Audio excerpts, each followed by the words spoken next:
2024년 말에 시장을 끌어올렸던 투자 심리가 지금은 오히려 주식 시장에 부담을 주고 있습니다. 올해 초만 해도 시장은 온통 투자 심리 이야기로 가득했죠. 그런데 이제는 투자 심리에서 동면 중인 동물들처럼 바뀐 것 같습니다. 이런 변화는 향후 몇 분기 동안 성장 둔화로 이어질 수 있어요. 펀드스트렛의 리서치 총괄이자 CNBC 기고자인 톰리를 소개합니다. 링리더는 죽은 동물이 아니라 동면에 들어간 동물에 비유하고 있어요. 이건 무역이나 관세 정책 같은 것들에 대한 불확실성으로 다시 돌아가는 얘기입니다. 현재 이런 불확실성 속에서 기업들이 미래 투자를 주저하고 관망하고 있는 상태일 수 있죠. 그렇다면 지금 어떤 확실성이 생기는 것이 향후 투자 전략에 얼마나 중요한 영향을 미칠까요? 그게 지금 딱 일어나고 있는 일이라고 생각합니다. 먼저 마이클이 언급했던 2018년으로 돌아가 보면 빅스 급등이나 투자자 심리, 소비자 신뢰 붕괴는 모두 2018년 2월쯤에 일어났습니다. 당시 시장은 저점을 찍고 회복세를 보이기 시작했죠. 불확실성이 너무 많아서 결정을 못 내리겠다는 기업이나 투자자들을 비난할 수는 없어요. 그래서 링리더가 동면 중인 동물들이라는 표현을 쓴 거죠. 하지만 하반기를 생각해보면요. 우선 투자 심리 붕괴는 이미 지나갔습니다. 작년 한 해 동안 머니마켓 펀드에서 8,500억 달러가 쌓인 걸 봤고요. 그리고 하반기엔 2017년처럼 증시를 밀어올렸던 세제 개편 가능성도 기대하고 있습니다. 그래서 저는 4월 2일 이후 주식시장이 V자형 반등을 할 가능성이 매우 높다고 봅니다. 2018년에 겪었던 공포는 이미 충분히 반영되었고 그런 흐름은 지금도 일어나고 있다고 봐요. 그렇다면 지금 어떤 종목을 매수하시겠어요? V자 반등의 대표 사례는 테슬라가 될 거라고 생각합니다. 테슬라는 정말 논란 많은 종목이었고 정치적인 소용돌이에도 휘말렸잖아요. 정부 효율부 이슈나 백악관 관련 이슈 같은 것들이요. 이미 주가는 15% 이상 회복했습니다. 테슬라가 반등을 이끈다면 앞으로 몇 달간은 매그세븐이 매수해야 할 그룹이 될 겁니다. 그렇다면 마이크로소프트의 현금 지출이나 AI 버블 우려에도 불구하고 매그세븐을 선호하시는 건가요? 그렇습니다. 어떻게 보면 이건 자기 증폭적인 하락장이었어요. AI가 버블이라는 우려와 관세 불확실성 속에서 나온 코어위브 IPO 같은 일들이 겹쳤죠. 그래서 투자자들이 매그세븐을 피했던 것도 어느 정도 이해가 됩니다. 매그세븐이 실제로 하락장을 주도한 그룹이기도 하고요. 하지만 이건 경기 순환적인 트레이드이기도 해요. 투자 심리가 회복되면 다시 주식을 사기 시작할 겁니다. 매그세븐은 단지 좋은 기업일 뿐만 아니라 유동성도 가장 높고 밸류에이션도 많이 낮아졌어요. 금융과 산업 섹터도 매력적으로 보입니다. 지금처럼 시장 분위기가 비관적인데 이게 반전되려면 어떤 계기가 필요할까요? 시장 심리가 충분히 부정적이면 그게 오히려 역발상 매수 신호가 될 수 있잖아요. 지금 우리가 이미 그 지점에 도달해 있다면 다시 투자 심리를 되돌릴 만한 촉매는 어떤 것들이 있을까요? 지금 시장의 초점은 4월 2일입니다. 시장은 관세나 관련 명확성에 너무 집중하고 있는 상태죠. 하지만 관세는 행정부의 목표 중 일부일 뿐입니다. 규제 비용 완화와 세금 감면 연장 같은 다른 목표도 있어요. 투자자들이 연말까지 이런 것들을 생각하기 시작하면 기대감이 다시 커질 수 있습니다. 그리고 지금 시장에는 응축된 에너지가 상당히 많습니다. 투자자들이 이렇게 계속 비관적으로 남아있을 수는 없어요. 빅스도 이렇게 높은 상태로 오래 머무를 수 없고요. 시장 밖에 대기 중인 자금과 투자 여력은 여전히 많습니다. 기업들도 영원히 신중하게만 있을 수는 없죠. 기본적인 틀이 잡히면 본격적으로 의사결정을 내리기 시작할 겁니다. 저희는 상대적인 주가 대비 매출 비율을 봅니다. 그러니까 미래의 매출 1단위에 대해 최대한 적은 비용을 지불하는 걸 선호하죠. 그리고 테슬라는 매수와 매도 범위 안팎을 꽤 주기적으로 오갑니다. 지금은 매수 범위 안에 있어요. 과거의 경험상 이런 시점은 테슬라 주식을 사기에 아주 좋은 시기였죠. 결국 투자자들은 그 이야기, 즉 테슬라의 기본적인 펀더멘털로 다시 돌아오게 되어 있어요. 최근에 저희가 매수했을 때는 주당 230달러에서 240달러 사이였고요. 기억하시겠지만 그 이후에 주가는 그보다 더 내려갔죠. 2, 3년 후에는 이 매수가 아주 만족스러울 거라고 확신합니다. 아마 2배 혹은 3배까지 갈 수도 있을 거예요. 중요한 건 그 이야기가 계속 전개되는 것이에요. 그리고 테슬라가 보여주는 비전은 제 생각에 다른 경쟁자들보다 훨씬 우위에 있습니다. 그러니까 지금 이 구간에서 투자자들이 들어온다면 결국 만족하게 될 거예요. 여러분이 경제 독립을 이루는 그날까지 함께 하겠습니다. 안녕하세요. 3일 경제 독립 TV입니다. 자, 이제 4월 2일 이틀 앞으로 다가왔는데요. 자, 빅 이슈 관세 과연 어떻게 될지, 테슬라 주가는 어떻게 될지, 또 비트코인은 어떻게 될지 많은 분들이 관심을 가지고 있는데요. 자, 4월에 강력하게 테슬라 V자 반등이 나오는 이유 간단하게 알아보고, 또 비트코인 거의 끝나갔는데요. 왜 그런 전망이 나오는지도 살펴보겠습니다. 자, 먼저 톰리 CNBC, MBC 그 인터뷰 번역된 걸 보셨는데 여러분 어떤 생각이 드셨습니까? 테슬라가 V자 반등하는 이유 나름대로 이해를 하셨으리라 생각하고요. 자, 낸시 탱글러는 테슬라의 매수 적정가를 $230 전후로 보고 있는데, 자, 공감하시는 분 많으시리라고 생각이 됩니다. 자, 최종 판단은 여러분이 내리시는 건데 상당히 합리적이라고 생각이 듭니다. 개인적인 의견이니까 참고만 해주시고요. 자, 테슬라와 비트코인에 대해서 간단하게 알아보고 나서 지금 그 총 5개 6개 정도의 인터뷰를 더 번역된 거를 영상 뒷부분에 보여드릴 건데요. 자, 여러분이 그 지금 현재 업데이트된 소식을 바탕으로 이 영상을 정주행하시면 조금 더 테슬라와 비트코인에 대해서 여러분의 이해도가 높아질 거라고 생각이 됩니다. 자, 그럼 지금까지 업데이트된 따끈따끈한 소식 먼저 빠르게 확인해 보겠습니다. 자, 머스크가 그 자신의 AI 기업 xAI에 2022년에 인수한 본인의 기업 X를 매각을 했죠. 자, 자기 회사, 자, X를 본인의 회사 xAI에 매각한 게 바로 3월 28일인데, 자, 이게 지난주에 가장 큰 빅 이슈고, 앞으로도 이게 굉장히 중요한 사건이 될 겁니다. 자, 그 이유를 보시면은, 자, xAI에는 그 X와 미래가 서로 얽혀 있다. 일론 머스크가 이렇게 밝혔는데, 여기에 데이터, 모델, 인재 결합, 첫걸음이고, 자, 두 회사는 더 시너지를 낸다는 거죠. 그 머스크가 이를 통해서 이루고자 하는 거는 바로 그 슈퍼 앱을 통해서, xAI 슈퍼 앱을 통해서 인공지능에 더 페달을 세게 밟기 위함입니다. 자, 인공지능의 승자가 되는 게 결국은 테이크 올, 모든 걸 가져올 수가 있는데요. 자, 여기에 FSD 자율주행뿐만 아니라 옵티머스 봇도 걸려있기 때문입니다. 자, 그래서 이 별표하신 거 보면 슈퍼앱의 탄생을 통해서 테슬라는 최고의 시너지를 창출하고, 테슬라가 최소 10배 이상 10배거, 지금 일론 머스크는 30배까지 꿈꾸고 있죠. 자, 그 기업으로 가기 위해서 지금 이 xAI 슈퍼앱을 추구하고 있는 거죠. 자, 이게 가장 큰 사건이었다는 거를 여러분이 잘 기억해 두시고, 이제 시작에 불과하다는 거를 꼭 확인해 주시기 바라겠습니다. 자, 1, 2, 3번을 보시면은, 자, xAI 사실 그 트럼프 행정부 초기에 지금 틱톡 인수에 대해서 머스크는 이런 큰 그림이 있었기 때문에 관심조차 두지 않았던 이유가 바로 밝혀진 거죠.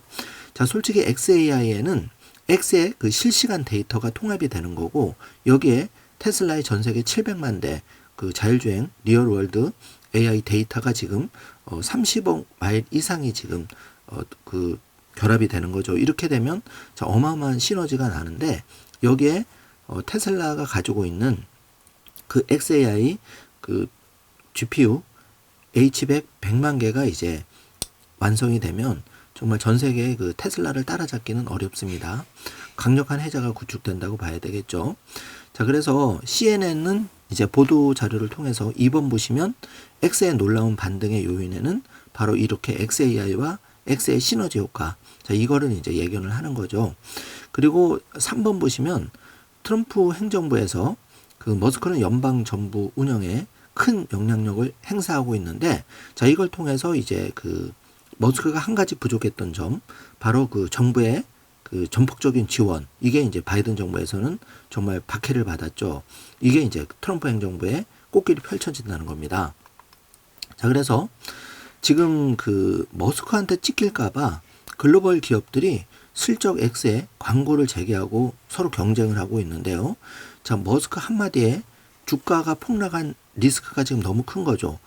유니레버 등 이런 이제 글로벌 기업들이 그동안 X의 그 광고를 중단했다가 이제 눈치를 보면서 광고에 복귀하고 있는 그런 상황입니다. 자, 그래서 1번, 2번, 3번을 보시면은 그 전 세계 광고주 연맹, 여길 상대로 이제 그 일론 머스크가 그 네슬레, 핀터레스트, 레고, 자, 이런 데를 이제 그 머스크가 그동안 좀 봐주지 않는 거죠. 이제 그 소송을 하고 있는데 여기에 더해서 실제 트럼프 행정부의 실세 중에 실세가 머스크다 보니까 이 머스크가 언론에서 한마디 얘기를 하면 이들 그 광고를 중단했던 기업들의 주가가 추풍낙엽처럼 떨어진다는 겁니다. 그렇기 때문에 이 기업들 입장에서는 X의 광고를 이제 재개하고 본인의 이익을 챙기는 게, 회사의 이익을 챙기는 게 더 낫다는 판단을 해서 이렇게 이제 X의 속속 광고를 이제 다시 재개하기 시작했다는 거죠.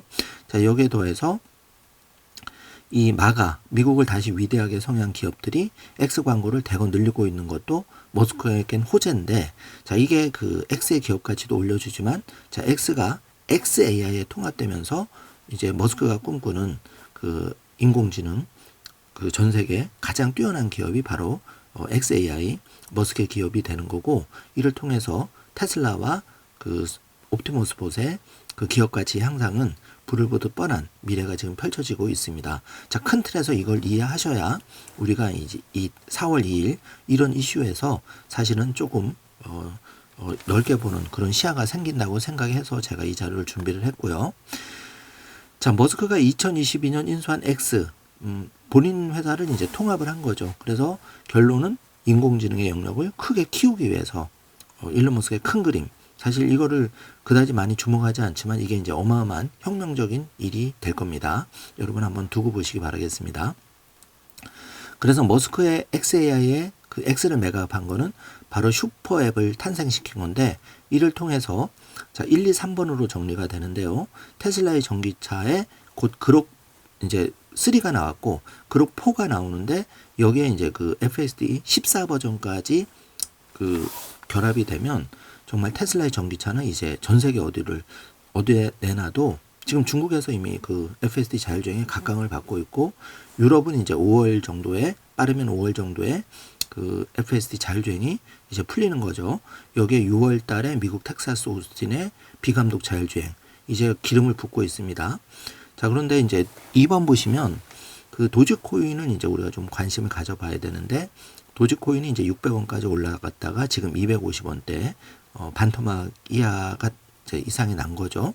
자, 그런데 이제 도지코인과 비트코인이 그 이제 결제에도 들어간다는 겁니다. 그렇기 때문에 이 테슬라의 슈퍼앱 탄생과 더불어 도지코인, 비트코인 당연히 주의를 기울여야 되고, 이 XAI와 인공지능, 여기 자율주행, 옵티머스 봇까지, 그러면 이제 최소 10배 이상은 당연히 테슬라 주가가 갈 수밖에 없다. 그렇기 때문에 아크의 캐시우드가 지금 2025년에 테슬라 주가 전망을 $1,000를 하고 있는 거고, 5년 뒤인 2030년까지는 그냥 평균적으로 $2,600가 갈 수밖에 없다. 이렇게 이제 전망을 하고 있는 거죠. 자, 젠슨왕도 5년도 안 남았다. 빅테크 AI 휴머노이드 경쟁이 가속화되고 있다. 자, 젠슨왕이 이 정도 얘기하는 건 다 이유가 있겠죠. 실제로 그 휴머노이드 로봇 쫄쫄이 입고 그 나온 게 불과 3년 전입니다, 여러분. 그 쫄쫄이 입고 나온 휴머노이드 봇이 지금 손가락 자유도 22개 이상의 정말 그 어마어마한 그 로봇 생산을 앞두고 있는데요. 자, 이제 그 피지컬 AI의 이 대표적인 게 바로 테슬라라는 기업이죠. 이 테슬라 기업은 자율주행 피지컬 AI를 가지고 있고, 또 옵티머스 봇은 거기에 이제 25배의 가치를 가지고 있으니까 정말 이 공학 분야에, 로봇 공학 분야에 챗 GPT 순간이 왔다. 자, 이게 이제 젠슨왕 5년도 안 남았다. 이런 정말 그 젠슨왕 CEO가 말할 정도면 대단한 거죠. 자, 휴머노이드 로봇과 공조는 5년 후가 아닌 몇 년 후의 일이 될 겁니다. 자, 젠슨왕 CEO가 GTC 2025년 간담회에서 그 제조업 공장에서 휴머노이드 로봇을 광범위하게 활용할 날은 5년도 채 남지 않았다.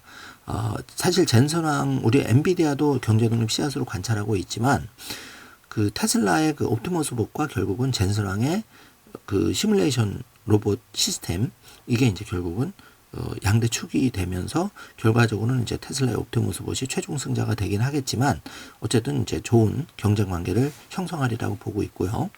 자, 휴머노이드 로봇이 제조업, 공장, 물류센터에서 인간관계 일하는 시대는 예상보다 더 빠르게 당연히 도래하는데, 지금 2025년 말에 그 테슬라의 전기차 생산 공장에서 실제 직원과 함께 일하는 그 로봇 옵티머스 봇이 이제 5,000대 정도, 당초는 1,000대를 예상했는데 5,000대가 생산이 돼서 여기서 일부는 판매가 되고 일부는 직원과 함께 일한다는 거죠.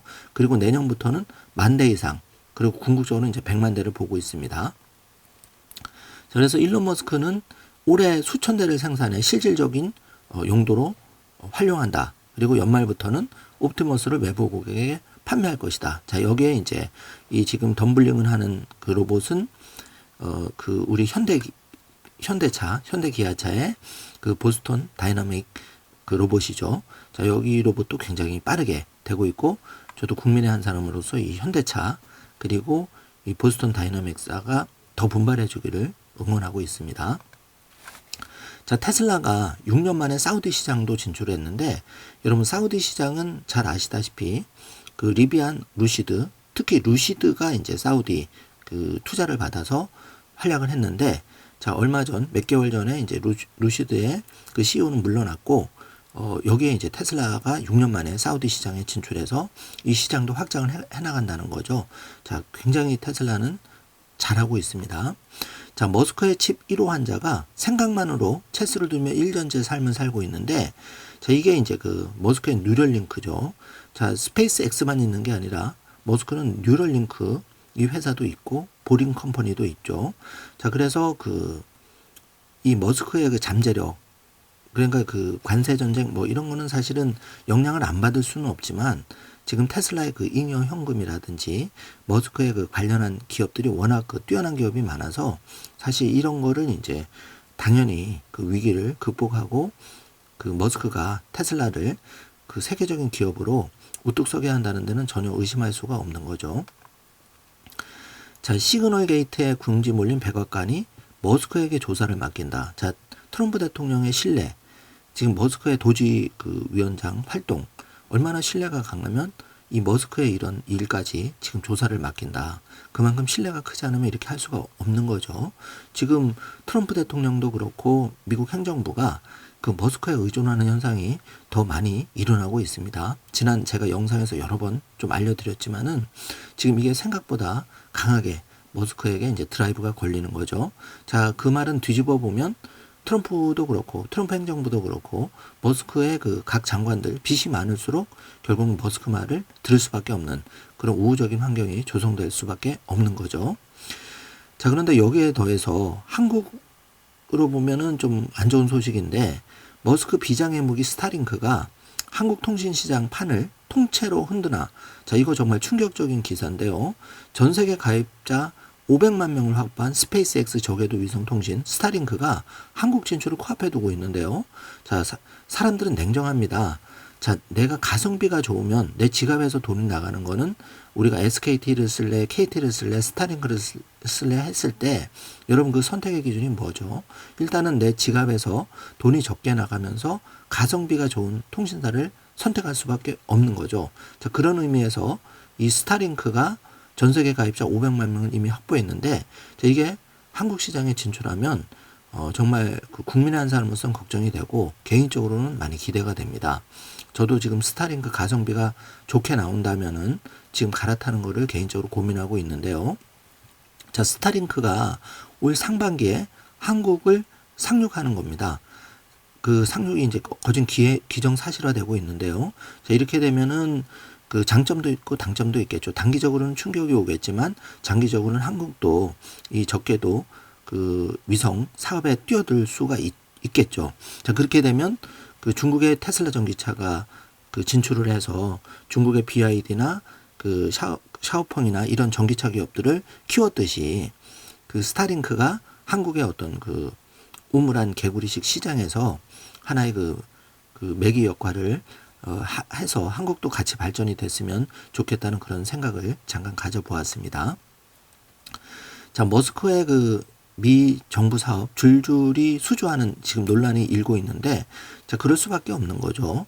자, 머스크가 지금 실질적으로 트럼프 다음에 2인자이기 때문에 그런데 이제 중요한 거는 머스크의 그 테슬라 기업, FSD 전기차 자율주행, 그리고 그 스타링크, 스타쉽, 스페이스X 이런 기업들이 사실 이 기업에 그 필적할 기업이 없으니까 당연히 뭐 미국 정부뿐만 아니라 한국 정부 입장에서도 기왕이면은 그 제일 잘하는 기업에 일감을 주는 게 당연한 거 아니겠습니까?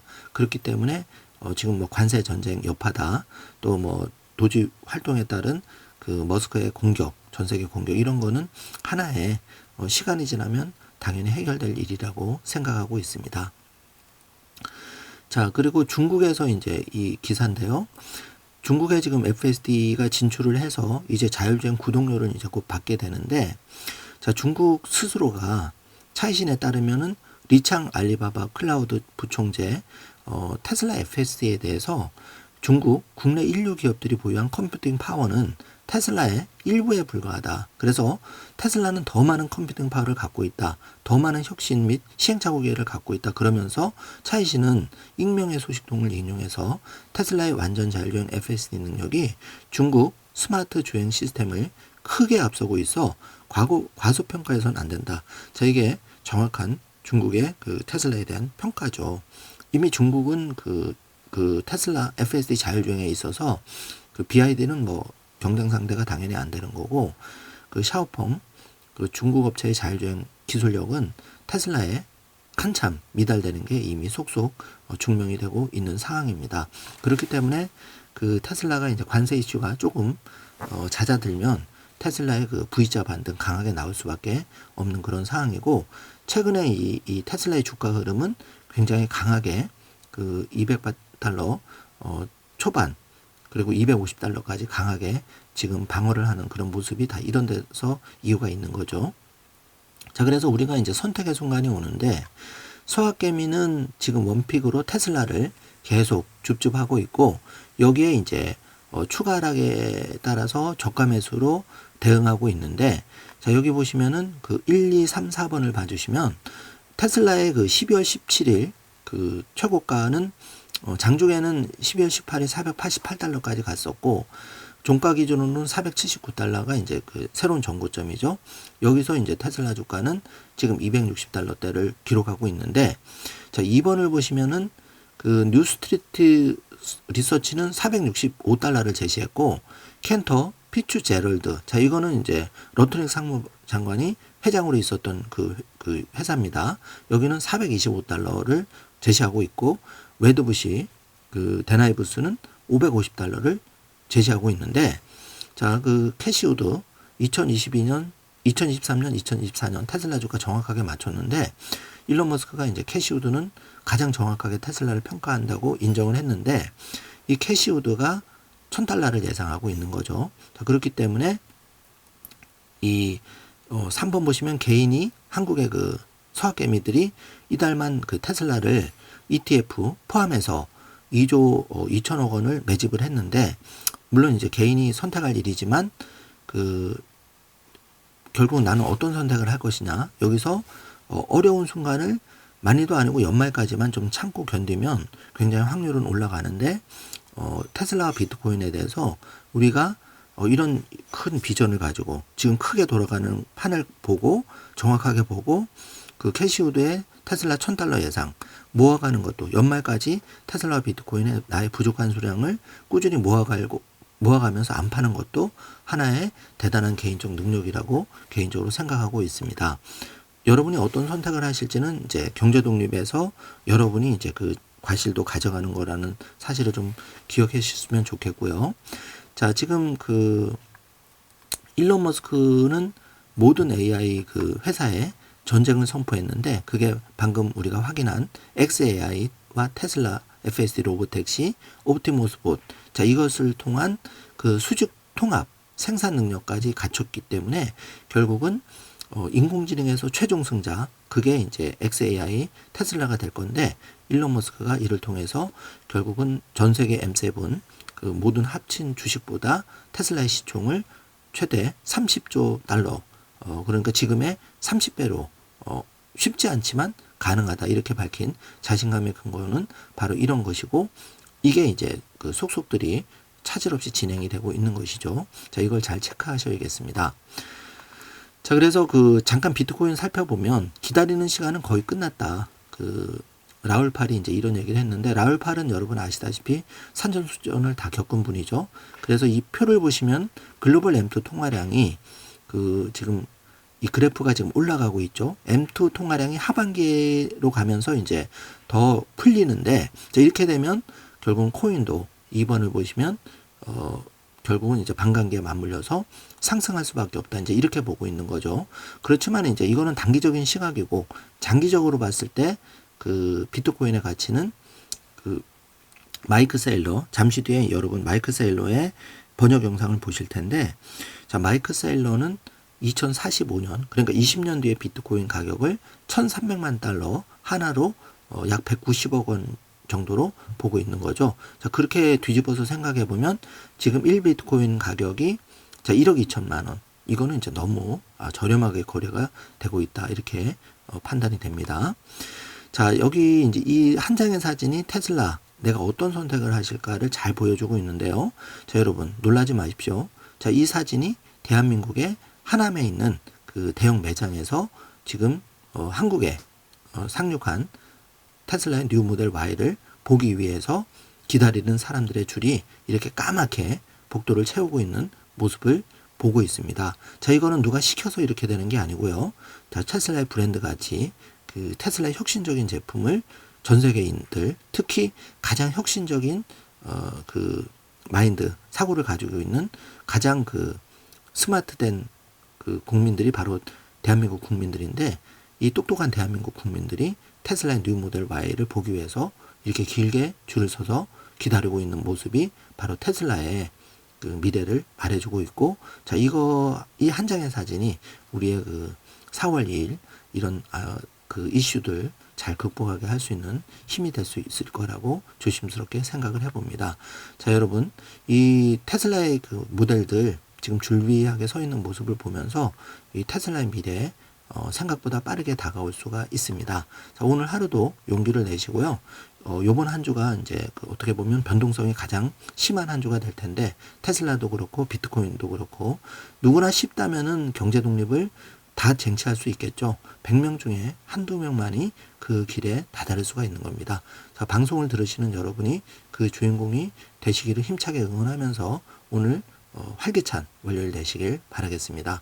영상 내용이 조금이라도 도움이 되셨다면 좋아요, 구독, 알림 설정 부탁드리겠습니다. 자, 커피 한 잔 멤버십 회원들에게는 그 번역 영상, 주요 영상, 테슬라 비트코인 경제 독립 씨앗에 대한 주요 영상을 가장 빠르게 그 풀 버전으로 받아볼 수 있도록 속속 올려드리고 있고, 자, 일반 회원들도 최선을 다해서 그 정보를 제공해드리고 있습니다.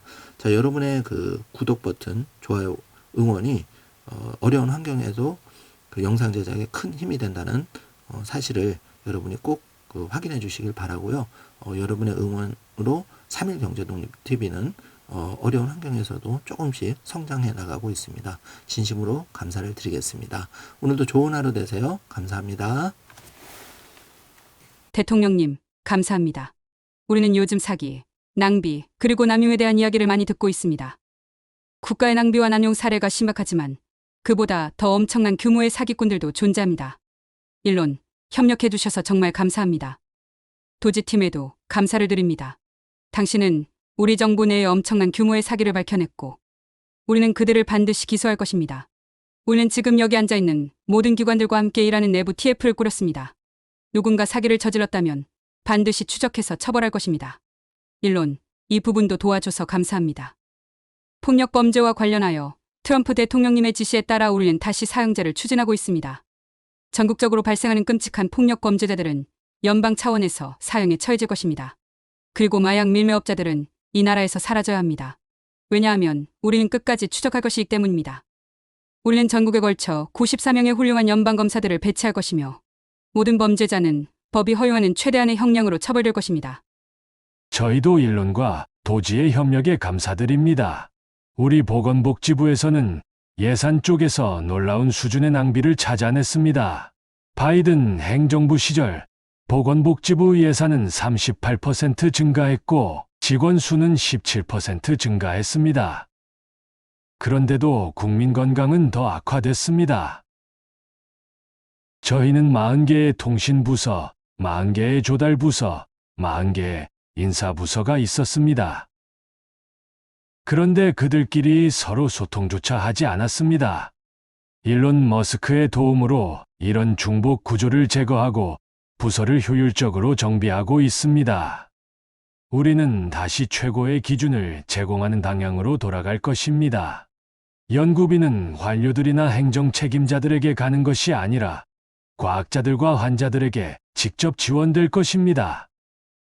최고 수준의 과학을 되살리고 미국을 다시 건강하게 만들 것입니다. 일론 머스크와 도지와의 협력은 환경보호청에 엄청난 영향력을 미쳤습니다.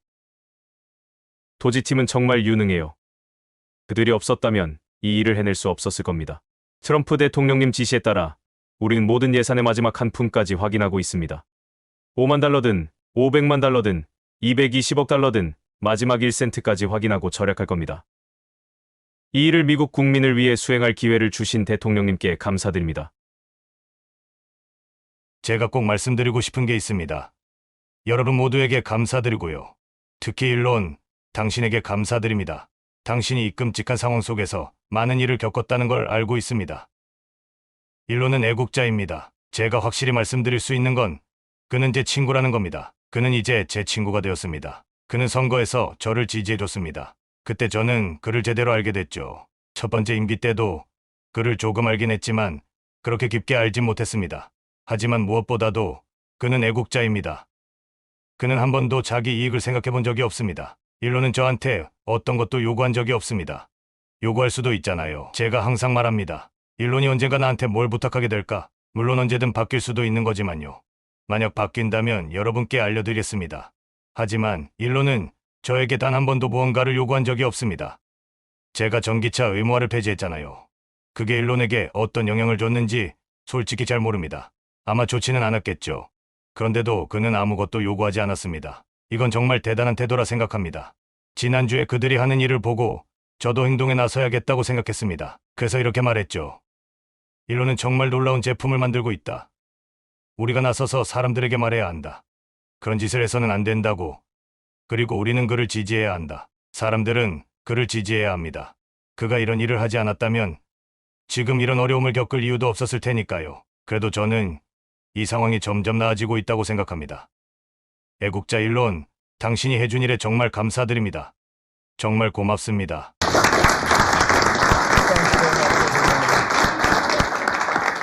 EV 시장 전체 분석과 테슬라의 미래에 대해 더 넓은 시각에서 이야기해보죠. 세스 골드스타인, 모닝스타의 주식 전략가이자 EV 위원회 의장이시죠. 환영합니다. 현재 테슬라에 대해 모유 의견을 유지하고 계시고 목표 주가는 250달러로 제시하셨죠. 어제 랠리 이후 현재 주가보다 낮은 수준인데요. 그런데도 더 긍정적인 전망을 하지 않는 이유가 뭘까요? 저는 완전 자율주행 기술에 대한 기대감이 상당히 크다고 생각합니다. 어제 나온 소식에 따르면 중국에서 완전 자율주행이 승인되었죠. 이는 테슬라의 판매에 긍정적인 신호라고 볼 수 있습니다. 중국은 유럽보다 훨씬 더 큰 시장이기 때문이죠. 그리고 완전 자율주행을 보면 오스틴에서 로보택시 테스트가 시작될 예정입니다. 오스틴에서는 비감독 완전 자율주행이 도입되었고 올해 말에는 캘리포니아로 확대될 예정입니다. 그리고 감독이 필요한 레벨2 버전의 자율주행을 중국에서도 도입할 수 있다는 긍정적인 소식도 나왔는데 이는 테슬라의 차량 인도 실적에 좋은 영향을 미칠 것입니다. 그래서 오늘 시장에서는 유럽의 인도량 감소보다 이런 모멘텀이 더 강하게 작용하고 있다고 봅니다. 좋아요. 그런데 이런 낙관론이 과연 테슬라가 현재 거래되고 있는 미래 예상이익의 약 100배라는 밸류에이션을 정당화할 수 있을까요? 테슬라는 매우 높은 성장성을 가진 주식이며 오랫동안 그래왔습니다. 그리고 테슬라는 여전히 강한 성장 전망을 가지고 있습니다. 그것이 에너지 저장 시스템이든 로보택시든 완전 자율주행이든 또는 구독형 소프트웨어든 말이죠. 테슬라의 성장 스토리는 여전히 펼쳐질 여지가 많다고 봅니다. 그래서 시장은 테슬라가 여전히 성장할 여지가 많다고 평가하고 있는 겁니다. 비록 모델3와 모델 Y의 인도량이 한계에 다다르고 있다고 해도 말이죠. 게다가 올해 말에는 더 저렴한 신형 SUV가 출시될 예정이기 때문에 이 모델이 다시 인도량 증가를 이끌 것으로 보입니다. 세스, 그 부분에 대해 좀 더 구체적으로 설명해 주세요. 현재 테슬라의 판매가 부진한 이유가 기존 제품의 대대적인 업그레이드가 없었기 때문인가요? 혹은 새로운 생산 방식을 조정하는 과정에서 생긴 문제 때문일까요? 아니면 일론 머스크의 정치적 행보가 영향을 미치고 있는 걸까요? 올해 첫 2달 동안의 판매 감소 원인이 정확히 무엇인지, 특히 유럽 시장에서의 원인은 아직 불분명합니다. 많은 소비자들이 신형 모델 Y를 기다리고 있을 가능성이 있습니다. 신형 모델 Y는 3월부터 유럽에서 인도가 시작됐거든요. 그래서 일부 소비자들은 신형 모델 Y를 구매할 수 있을 때까지 기다리고 있었을 수도 있습니다. 또한 더 저렴한 테슬라 모델이 출시될 예정이기도 합니다. 따라서 일부 소비자들은 테슬라에서 출시할 더 저렴한 차량을 기다리고 있을 수도 있습니다. 특히 유럽 시장에서는 이제야 비슷한 가격대에서 경쟁할 수 있는 장거리 전기차들이 등장하기 시작했습니다. 몇 년 동안 테슬라 모델 3와 모델 Y는 사실상 유일한 장거리 전기차였습니다. 여기서 장거리라는 것은 최소 400km 이상의 주행거리를 의미하는데요. 보조금을 적용한 내연기관 차량과 비슷한 가격대에서 이런 주행거리를 제공하는 유일한 선택지였죠. 그래서 독일이나 영국 같은 주요 시장에서 테슬라는 가장 저렴한 장거리 전기차였습니다. 하지만 이제는 비슷한 가격대이거나 약간 더 저렴한 가격의 장거리 전기차를 제공하는 경쟁업체들이 등장하고 있습니다. 즉, 유럽 시장에서 처음으로 본격적인 경쟁이 시작되었고, 이러한 변화로 인해 일부 소비자들이 테슬라가 아닌 다른 전기차를 선택하고 있을 가능성이 있습니다. 라틴 아메리카와 유럽 시장에서도 이제 BYD 차량을 구매할 수 있습니다. 그리고 캐시 우드가 BYD는 자율주행 분야에서 경쟁사가 아니라고 평가한 점이 흥미로웠습니다. 하지만 BYD도 자율주행 기술에 집중하고 있다는 소식이 나오고 있는데요. 그렇다면 BYD가 자율주행 기술을 빠르게 발전시켜 테슬라의 로보택시 미래에도 도전할 가능성이 있을까요? 그럴 가능성이 충분히 있습니다. 현재 BYD는 중국에서 레벨2 자율주행 시스템을 무료로 제공하고 있습니다. 반면 중국에서 테슬라를 구매하더라도 여전히 완전 자율주행 옵션을 별도로 구매해야 합니다. 이 때문에 일부 소비자들이 BYD를 선택할 수도 있겠죠. 어쨌든 중국 내에서는 테슬라와 BYD 모두 레벨2 자율주행 시스템을 제공하게 됩니다. 그리고 중국은 자율주행 테스트 데이터가 반드시 중국 내에서 보관되어야 하는 독특한 시장입니다. 즉, 이 데이터를 미국에 있는 테슬라 본사로 보내서 개선할 수 없죠. 따라서 중국에서는 BYD가 테슬라와 더 직접적으로 경쟁할 수 있는 시장이 될 수도 있습니다.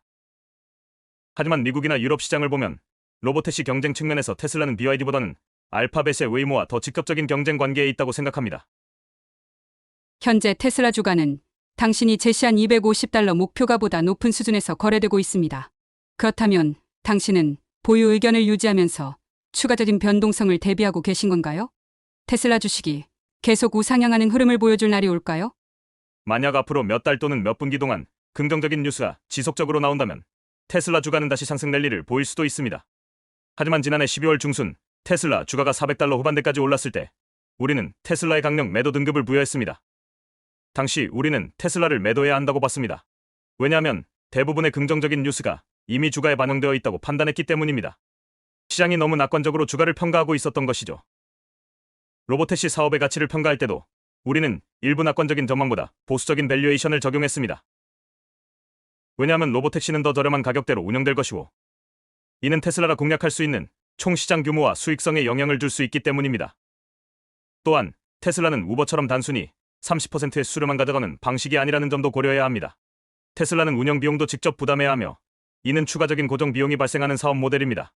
따라서 저는 로보택시 사업이 테슬라에게 매우 수익성 높은 비즈니스가 될 것이라고 생각하지만 시장이 기대하는 만큼의 높은 수익을 내기는 어려울 수도 있다고 봅니다. 테슬라의 키맨 리스크에 대해 얼마나 우려하고 계신가요? 그리고 머스크가 약속받은 보상을 받을 수 있을지에 대한 우려는요? 또한 현재 그가 백악관과 관련해 집중하고 있는 사안이 테슬라에 미칠 영향에 대해서는 어떻게 보십니까? 일론 머스크는 항상 여러 가지 역할을 동시에 해왔습니다. 몇 년 전 트위터를 인수해 X로 바꾼 것도 그렇고 스페이스X를 이끄는 역할도 하고 있죠. 그가 스페이스X의 CEO는 아니지만 여전히 중요한 리더십을 발휘하고 있습니다. 또한 보링 컴퍼니와 뉴럴링크도 운영하고 있죠. 하지만 저는 여전히 머스크가 테슬라에 가장 많은 시간과 에너지를 쏟고 있다고 생각합니다. 지난주 있었던 행사에서도 그는 테슬라에 집중하고 있다는 점을 강조했죠. 그리고 그는 아마 스페이스X나 X 같은 다른 회사들에서는 한 발 물러서고 각 회사의 경영진들이 더 많은 프로젝트를 주도하도록 맡기고 있을 겁니다. 그렇게 함으로써 백악관과 관련된 사안에 더 많은 시간을 할애할 수 있는 거죠. 저는 현재 머스크가 테슬라를 떠날 가능성에 대해 크게 걱정하지 않습니다. 그가 앞으로 할 일과 관련해 매우 유리한 보상 패키지를 받게 될 거라고 생각합니다. 주주들이 이에 대해 찬성표를 던질 가능성이 높기 때문이죠. 즉, 머스크가 보상을 받는 것에 대해 주주들의 지지가 상당히 많습니다. 결국 머스크는 보상 패키지를 받게 될 것이고 테슬라에 계속 남을 것이라고 봅니다. 따라서 저는 테슬라의 키맨 리스크가 크다고 보지 않습니다. 왜 미국은 비트코인 초강대국이 되어야 할까요? 자국의 영공, 우주 또는 사이버 공간을 통제하지 못하면 주권 국가로 남을 수 없습니다. 이건 너무나도 당연한 사실입니다. 그리고 정말 중요한 문제예요.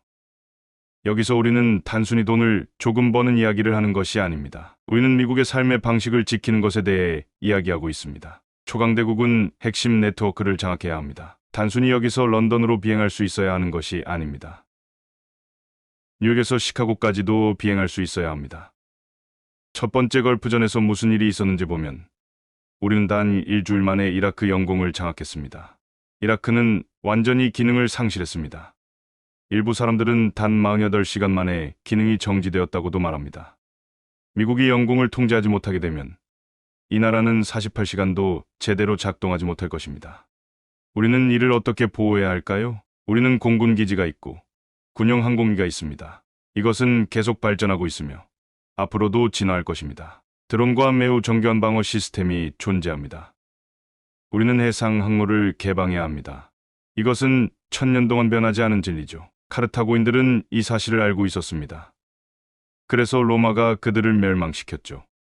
카르타고인은 베네치아 함대를 파괴했습니다. 지중해에 있는 모든 항구는 베네치아의 항구이기도 했고 로마의 항구이기도 했으며 카르타고와 페니키아의 항구이기도 했습니다. 왜냐하면 초강대국이 되려면 반드시 해상항로를 개방해야 하기 때문입니다. 누군가 우리의 해상항로를 차단하면 우리의 경제는 무너질 것입니다. 일본은 2차 세계대전에서 이 사실을 깨닫게 되었습니다. 해양 패권을 유지하려면 해군 기지가 필요하며 적절한 함대를 운영해야 합니다. 초강대국은 사이버 채널도 반드시 개방해야 합니다.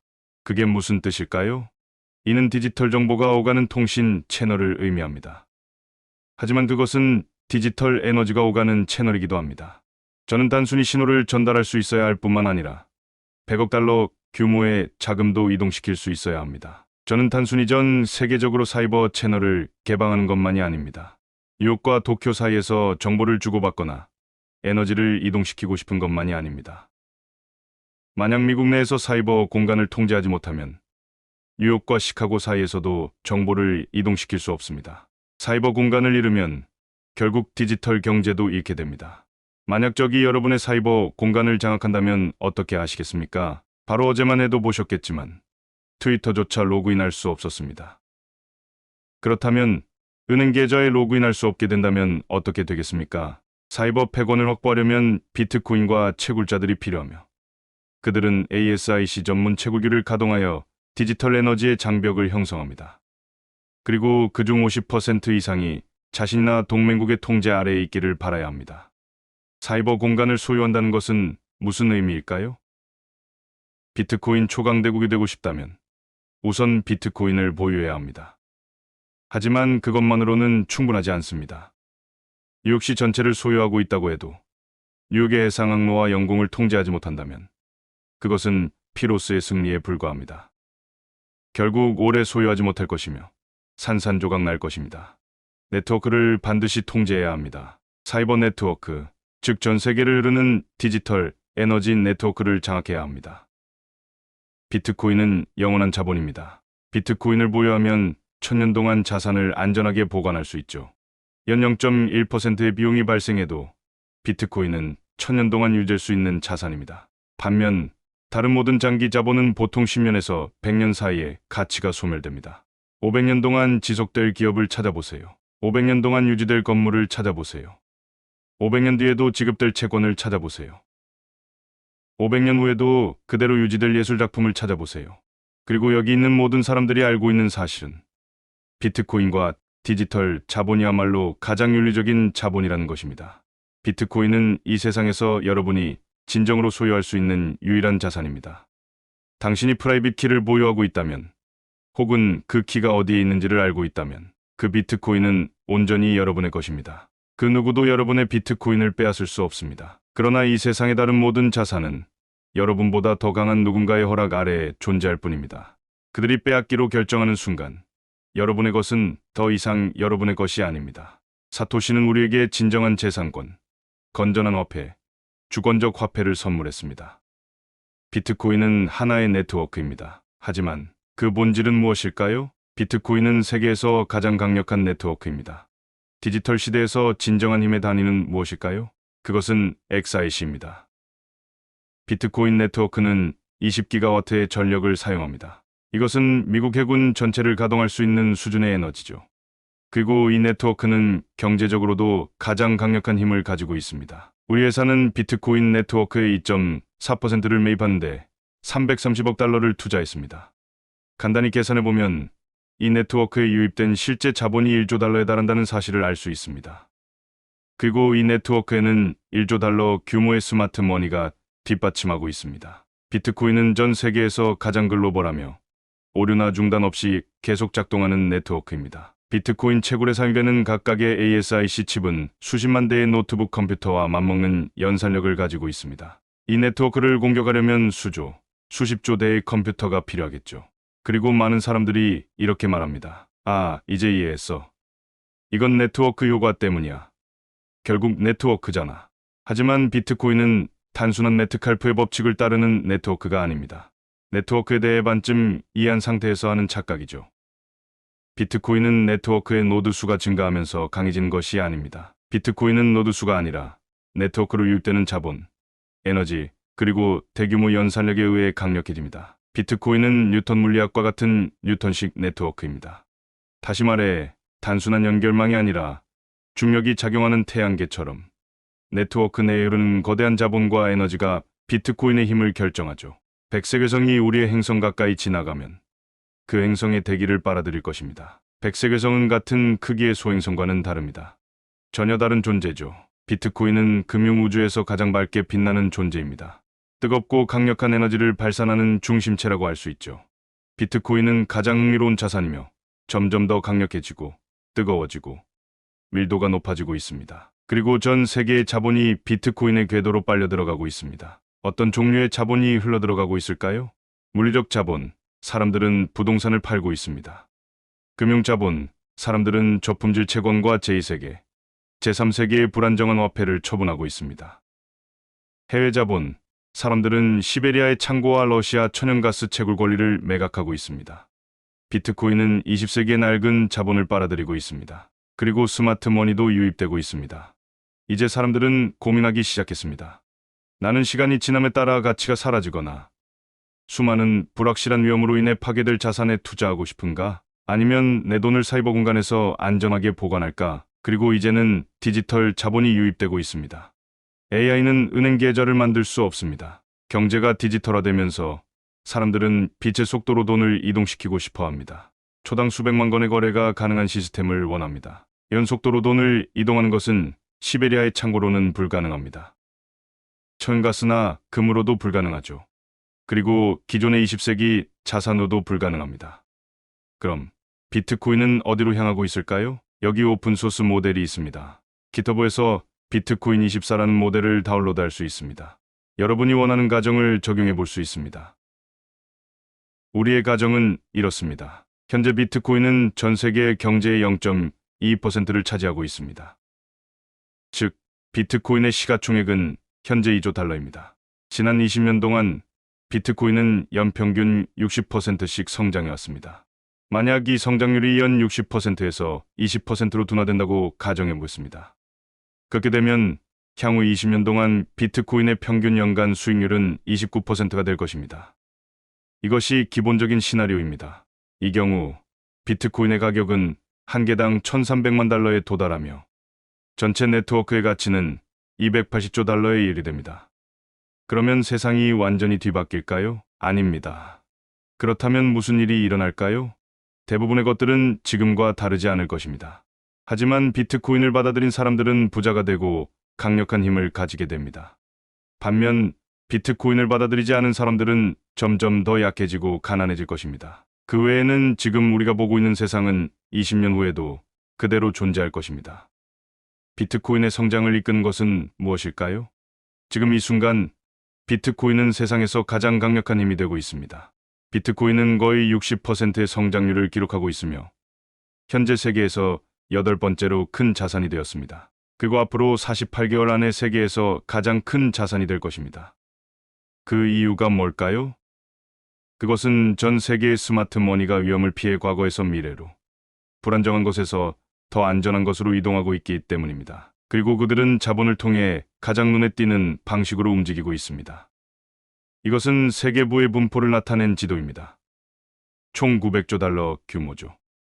이 부를 용도별로 나눠 보면 절반은 단순히 가치 저장을 위한 것입니다. 우리는 장기적으로 자본을 보존하기 위해 단순히 돈을 지키고 싶어 합니다. 나머지 절반은 어떤 용도로 활용되는 자산입니다. 즉, 이 자산을 활용해서 무언가를 하려는 것입니다. 그런데 이 450조 달러 규모의 가치 저장 자산을 자세히 들여다보면 심각한 문제가 있습니다. 이 장기 자본은 점차 소멸되고 있으며 엄청난 손실을 입고 있습니다. 왜 그럴까요? 화재, 홍수, 기근, 관세, 전쟁, 경쟁, 부식, 노후화 소송, 교통 문제 등 이 모든 것들이 자산의 가치를 갉아먹고 있습니다. 그 손실 규모가 얼마나 될까요? 매년 10조 달러에 달합니다. 그런데 사람들은 이렇게 묻죠. 비트코인의 용도가 뭐야? 비트코인의 용도는 매년 10조 달러의 손실을 막는 것입니다. 엔트로피, 인플레이션, 혼란, 불확실한 미래로부터 자산을 보호하는 것이죠. 비트코인은 법정화폐, 채권, 주식과 같은 금융 자산의 리스크가 없습니다. 그리고 부동산과 같은 물리적 자산이 가지는 위험도 없습니다. 또한 모든 거래에서 신용 리스크를 없애고 있습니다. 즉, 우리는 점점 더 위험으로부터 벗어나고 있는 것입니다. 이 말은 위험 없이 돈을 보관할 수 있는 기회가 있다는 사실이 점점 퍼지면서 장기적인 자본이 비트코인 네트워크로 흘러들어오고 있다는 뜻입니다. 21세기 가장 위대한 디지털 혁신은 음악의 디지털화가 아닙니다. 사진, 통신, 페이스북 친구, 온라인 교육 영상의 변화도 아닙니다. 물론 이 모든 것들이 수조 달러 규모의 기업을 만들어냈죠. 하지만 가장 위대한 디지털 혁신은 자본의 디지털화입니다. 즉, 450조 달러 규모의 자본이 디지털화되는 것입니다. 그 가치가 얼마나 될까요? 그것은 세상의 절반을 차지하는 가치입니다. 이것이 바로 진정한 혁신입니다. 디지털 자본은 더 강하고, 더 빠르고, 더 스마트합니다. 전통적인 자산, 부동산 등에서 불편한 요소들이 모두 없어집니다. 그리고 당신은 보이지 않으며, 파괴되지 않으며, 영원히 존재하고, 순간 이동이 가능한 건물을 얻게 됩니다. 이것이 더 나은 자산입니다. 비트코인은 글로벌 자본입니다. 아시아, 아프리카, 남미의 모든 사람들이 기회만 있다면 미국으로 이주하고 싶어 합니다. 그들은 자산도 미국으로 옮기고 싶어 합니다. 그들은 미국 달러를 원하고, 그들은 미국의 자산을 원하며, 그들은 미국의 안전을 원하고, 그들은 미국의 가치체계를 원합니다. 그래서 그들이 할 수 있는 최선의 선택은 자산을 비트코인 네트워크로 옮기는 것입니다. 왜냐하면 비트코인은 미국이 가진 모든 가치, 보호체계, 그리고 보안을 담고 있기 때문입니다. 우리 기업들은 왜 비트코인을 사들이는 걸까요? 그 이유는 세 가지가 있습니다. 첫 번째 이유는 인플레이션 해지입니다. 중앙은행이 돈을 계속 찍어내면서 현금의 가치는 끊임없이 하락하고 있습니다. 실제 인플레이션 데이터를 보면 2020년 이후 불과 몇 년 사이에 1달러로 이제 겨우 74센트어치의 물건밖에 살 수 없다는 걸 알 수 있습니다. 이건 사람들이 단순히 마트에서 구매력을 잃는 게 아닙니다. 기업들 역시 준비금으로 보유한 현금의 가치가 줄어들고 있습니다. 그래서 비트코인을 보유하는 것은 공급량이 제한된 디지털 금을 보유하는 것과 같습니다. 두 번째 이유는 장기적인 가치 상승입니다. 비트코인은 지난 10년 동안 모든 변동성을 감안하더라도 가장 뛰어난 수익률을 기록한 자산입니다. 그리고 기업들은 단순히 제품을 판매하는 것만으로 돈을 벌고 싶어 하는 게 아닙니다. 보유한 현금을 현명하게 운용해 수익을 창출하기를 원하죠. 세 번째 이유는 혁신적인 기업이라는 신호를 보내는 것입니다. 왜냐하면 비트코인을 보유하는 것은 기업이 미래를 내다보고 있으며 시장에 세상이 어떻게 변화할지를 이해하려고 노력하고 있다는 신호를 보내는 것이기 때문입니다. 그리고 변화를 두려워하지 않고 앞장서겠다는 의지를 보여주는 것이죠. 이런 움직임은 결국 주가 상승을 유도하고 주주들을 만족시키는 데 도움이 됩니다.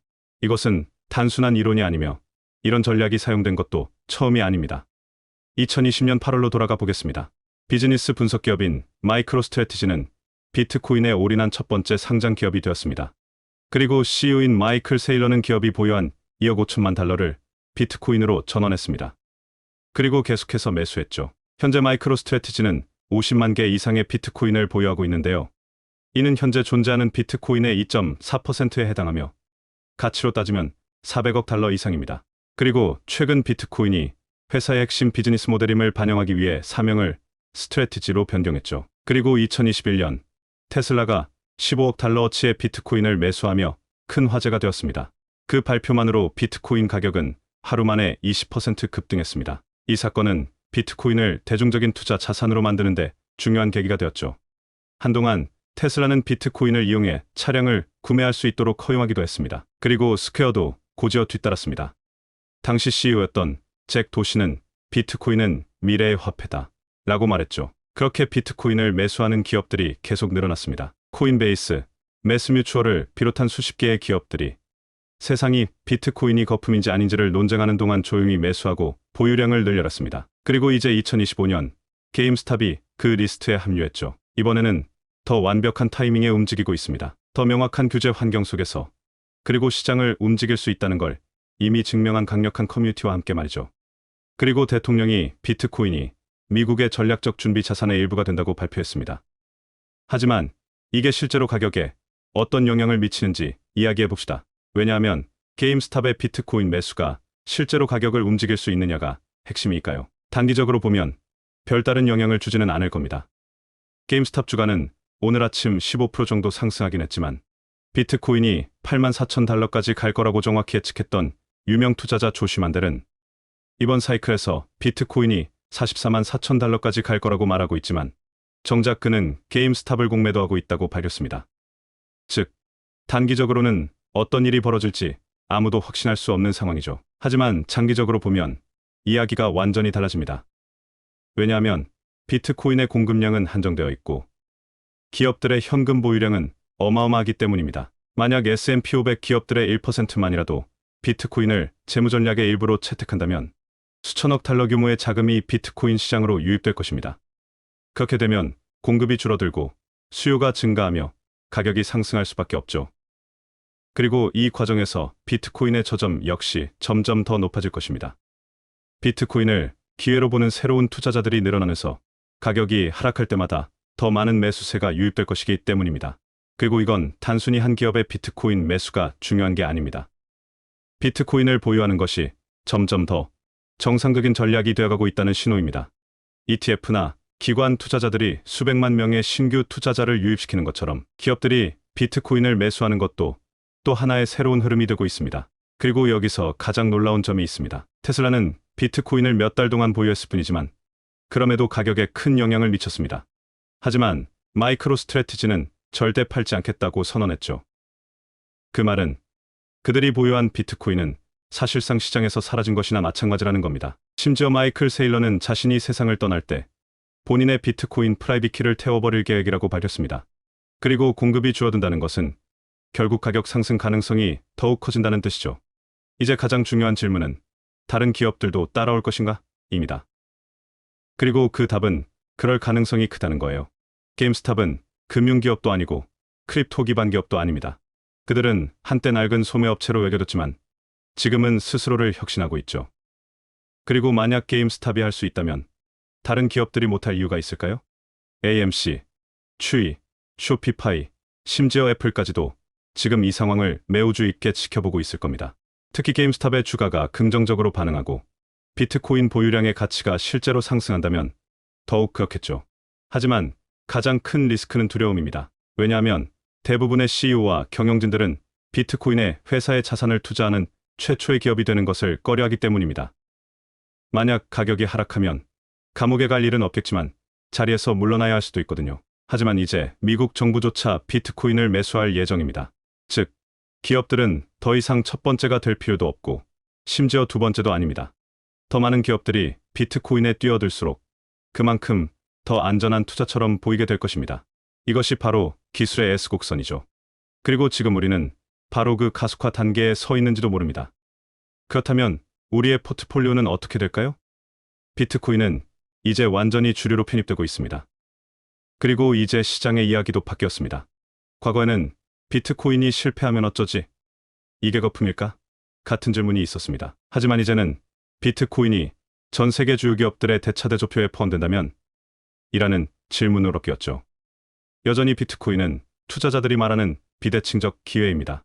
위험 대비 보상이 여전히 불균형적이기 때문에 조금이라도 보유하는 것이 전혀 같지 않는 것보다 훨씬 유리할 가능성이 높다는 거죠. 그리고 기업들의 비트코인 채택이 계속된다면 우리는 아직 초기 단계에 있다고 생각합니다. 비트코인은 이미 10만 달러에 가까워지고 있지만 25만, 44만 4천, 50만, 심지어 100만 달러까지 가는 길이 이 흐름을 보면 그리 터무니없는 얘기는 아닙니다. 저 같은 경우 현재 비트코인은 제 순자산의 25에서 30%를 차지하고 있습니다. 제 생각에 저는 아직 젊고 그만큼 리스크와 변동성을 감당할 수 있다고 생각합니다. 하지만 이 전략이 모든 사람에게 적합한 것은 아니겠죠. 저는 기업의 비트코인 채택에 한 가지 리스크가 있다고 생각하는데요. 앞으로 더 많은 기업들이 이 전략을 채택하기 시작하면서 크립토 관련 주식들이 새로운 알트코인처럼 움직일 가능성이 큽니다. 그러니 그런 흐름이 올 때 어떤 기업에 투자할지 신중해야 합니다. 하지만 결국 지금 우리는 역사가 반복되는 모습을 보고 있습니다.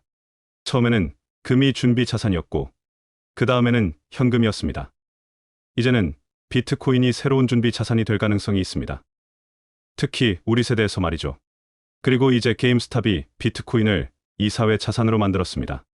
이제 더 이상 개인 투자자와 월스트리트의 싸움이 아닙니다. 비트코인이 월스트리트의 일부가 되었습니다. 그리고 이 변화는 모든 것을 바꿀 것입니다.